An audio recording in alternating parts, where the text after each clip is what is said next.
mindset gives you clarity, but action builds the results.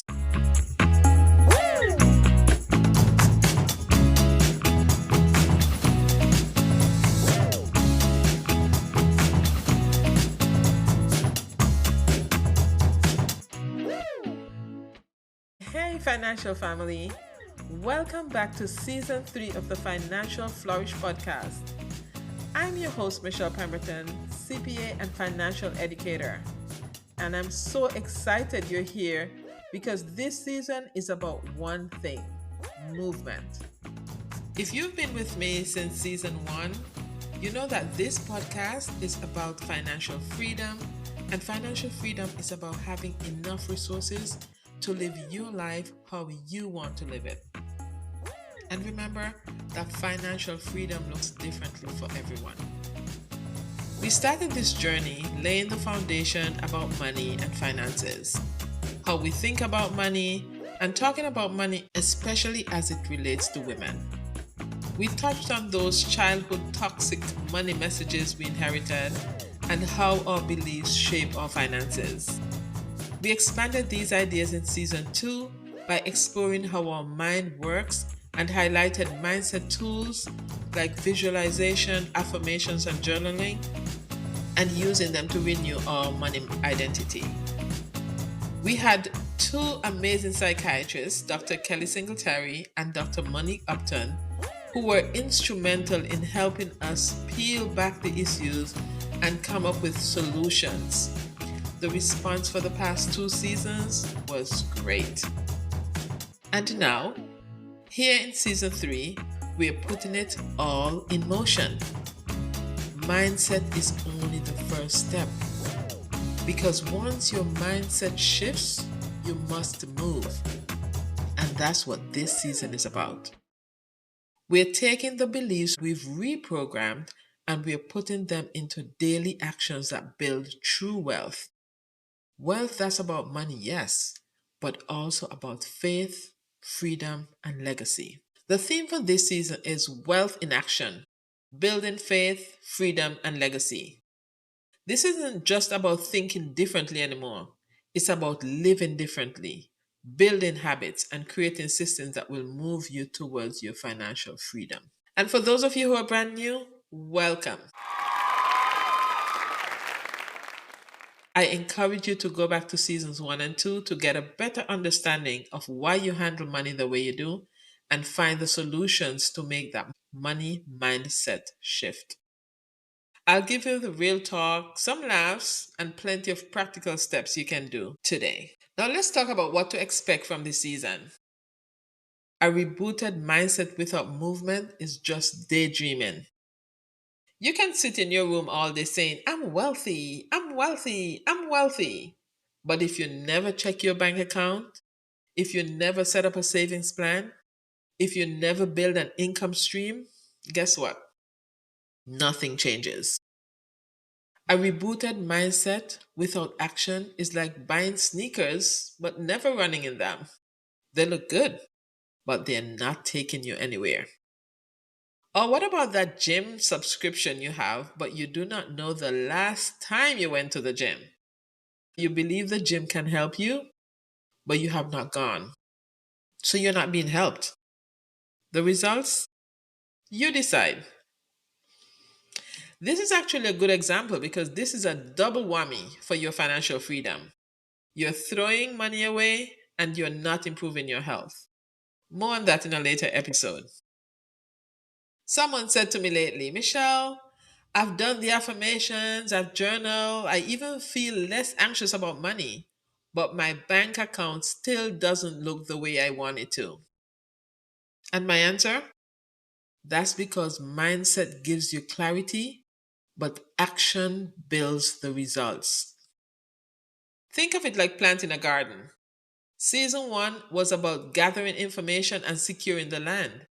Season 2 was about preparing the soil, pulling weeds, enriching the ground, making sure it can support life. Season 3 is about planting seeds and watering them consistently. That's where wealth grows. And here's the good news. You don't have to move fast. You just have to move forward.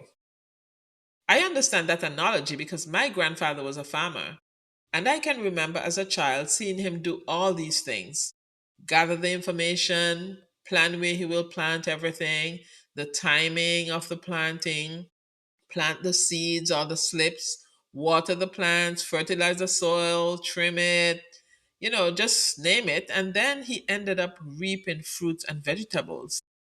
The result was bountiful: potatoes, tomatoes, cucumbers, yams, tanya, mangoes.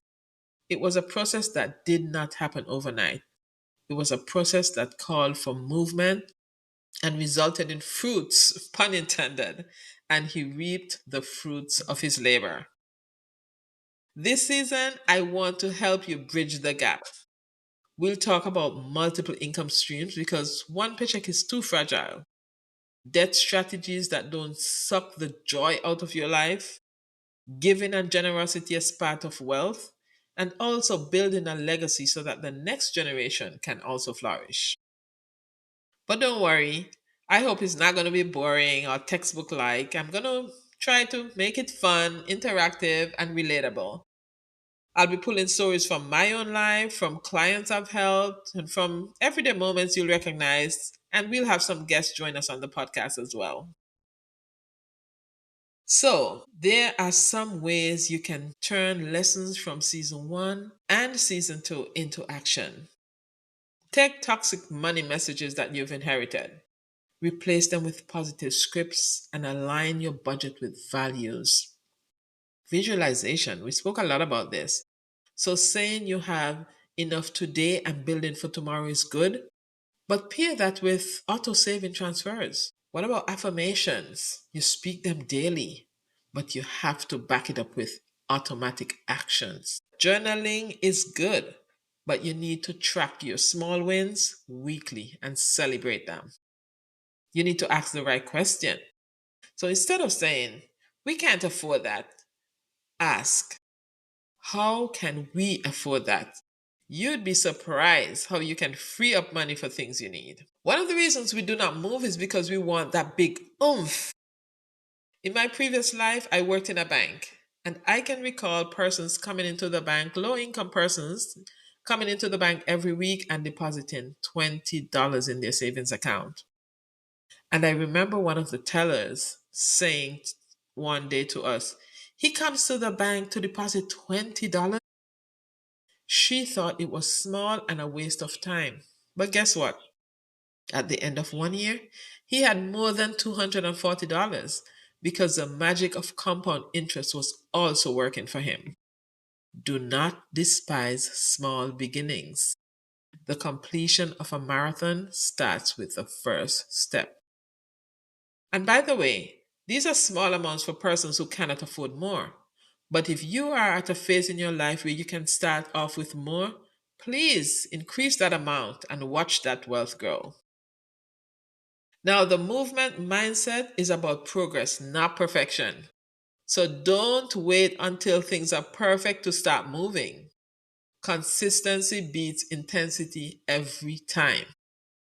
If you have a goal to save $6,500 a year, but cannot afford the $125 per week that's needed, start with $50 a week. It is better to start with a small amount consistently than wait until you can afford it, because we know you might never reach that goal.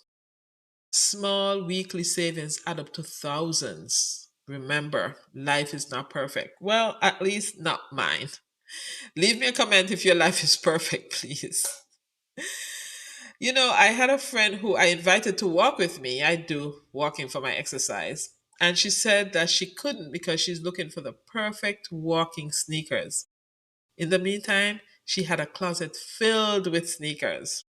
That sounded like she was delaying the movement. Please don't do that. Now, we can't talk about action without talking about faith. James 2:17 says, faith without work is dead. That means belief alone is not enough. You've got to back it up with action. In finances, that might look like praying for wisdom and then actually sitting down to create a budget. Or asking God for provision and then applying for that better job, or trusting God with your future and then open the savings account or have a retirement plan. Faith fuels action, and action confirms faith. That's the rhythm we're stepping into this season. Here's something I want you to remember: wealth is not built in giant leaps, it's built in small, faithful steps. Think about Joseph in the Bible in Genesis. He didn't just save a little grain one time. He saved consistently for 7 years, and that preparation freed an entire nation. He was able to save Egypt, provide food for the surrounding countries, and even save his own family. Because if you remember, his family were able to come down and get food and eventually relocate to where he was. So, financial freedom doesn't come from one big windfall, it comes from steady movement. Every time you save, every time you budget, every time you pause before spending, you're practicing freedom. And let me tell you, freedom feels like confidence. It feels like options. It feels like knowing you're not trapped by debt, by fear, or by other people's demand. And that kind of freedom doesn't just bless you, it blesses everyone connected to you. And let's not forget the bigger picture. This season isn't just about you and me getting our money right. It's about building legacy. Legacy means your children and your grandchildren don't have to start from scratch. Legacy means your community benefits from your generosity. Legacy means you leave behind wisdom, not just wealth. When you choose to move from mindset into action, you're not just changing your life, you're changing the lives of those who come after you. Please keep this in mind as we go through this season. I want to hear from you. But before that, let's look at some small habits that you can build big wealth. And then we will expand on these in later episodes. What about automating your bills, or automating your savings, or automating your retirement contribution? That's something that you can do. Or you can choose to tackle your debt. You can use either the snowball or the avalanche method. And you can use anchor habits, tie small money actions to existing routines. I think it was Dr. Upton who spoke about this in our last season. If you're accustomed to sitting down and having coffee, maybe you review your budget at that time. So there are many things that you can do, to start building those habits. Now, one thing you can do is pause this episode right now and set up your weekly transfer. Because guess what? Once you're finished, you'll say, "Oh, I didn't remember until next week." And then you say, "Oh my gosh, I didn't get a chance to do that." So that's something you can do now. Pause and come back to it. What is one small money action you're going to commit to this week? We had this question in our previous seasons, but you can answer it again. Or maybe you didn't even do any of those actions that you had committed to. Maybe it's something as simple as bringing your lunch instead of eating out, or making an extra $50 payment toward your debt. Or maybe it's setting up an auto transfer, as I indicated earlier. Whatever you decide to do, drop it in the comments. We can highlight it in some episodes going forward. And this way, when you share your action, you also inspire other people to share theirs and also to do something. I know it does for me. So let's recap our episode for today. Mindset lights the fire, but movement keeps it burning. The tools from season 1 and 2 only work if you put them into action. Wealth is built in small, consistent steps, not giant overnight leaps. Don't wait for perfection. Just start. Progress beats perfection. Now, if this episode encouraged you, hit the like button, subscribe, share it with a friend. Episode 2 will release in 2 weeks, and we'll cover income streams, how to build multiple paths to wealth. Remember, you can catch us on Spotify at Financial Flourish and on Instagram at _Financial Flourish.